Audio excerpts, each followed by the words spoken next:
Hi folks, welcome back to the channel. Hope everybody is happy and healthy. So you might have seen that there's been a lot of rumors lately about what the next Apple Watch is going to do in with regards to healthcare, which is kind of surprising given that they just released Apple Watch 9 and the Ultra 2.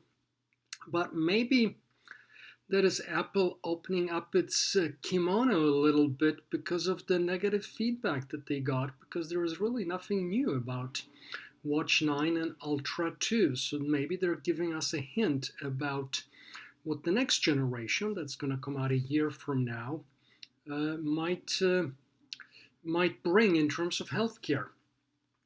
But even then, I actually think it's a little bit disappointing. But let's jump in maybe and go through what the rumors say right now that are out there in the press. And they say that Apple is going to provide some very limited capability with regards to detection of sleep apnea, blood glucose, and blood pressure. Now, they're not going to be providing any specific values, but according to the rumors, they're going to provide alerts of high value or risk, and suggesting that the user, the wearer, maybe should seek the advice of medical professionals. So, in other words, some ability to detect high glucose levels, high blood pressure, and maybe potential for sleep apnea, but no blood glucose levels, numbers, values, no systolic, diastolic blood pressure or anything like this, just sort of alerts that it might be high. Now, let's talk about why that is and if there's any benefit in that. So, I think the reason that they would do that is quite frankly because they failed to develop capabilities that allow them to do anything more. They've spent a lot of time and effort on it, but that's all they can do. I actually think that they are making, what is a challenging problem more difficult for themselves. And apparently they're doing it in two different ways. The rumors once again suggest that Apple management has been very insistent that those capabilities need to reside on the watch. And that unfortunately introduces two problems that I think we're somewhat familiar with. One is that the real estate on a watch is rather limited, because otherwise it's just going to be too uncomfortable. You can't make it too big, you can't make it too heavy.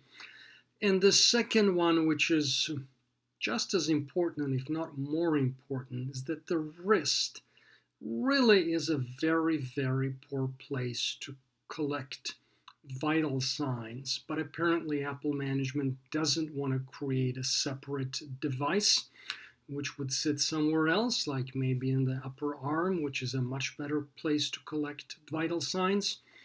And so, once again, that makes a technically challenging problem even more difficult. And so it seems that they expect that the best capability that they're going to have is the ability to alert to high glucose and high blood pressure values and the potential for sleep apnea.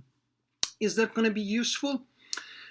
Well, clearly not for people who have diabetes who need to track it carefully, clearly not for people who have high blood pressure who need to track it carefully.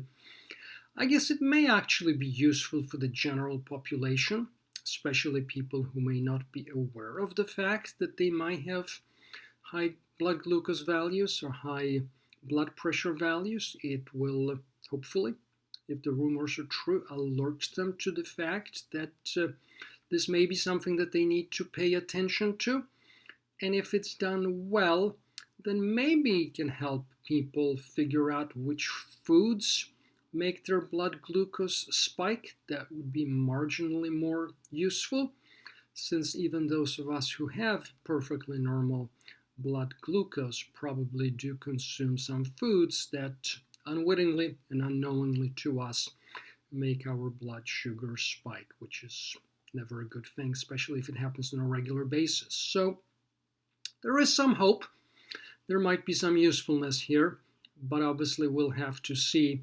And once again, more than anything else, it's kind of perplexing and amusing in some ways that this information is coming out now, just after the Watch 9 and Ultra 2 have been released, to maybe give us some hope that there is something useful that Apple is going to come up with. I guess we'll have to see in a year or so. So, that's it for me. Hope you found it useful. Hope you're doing well, and we'll talk soon. Take good care. Bye-bye.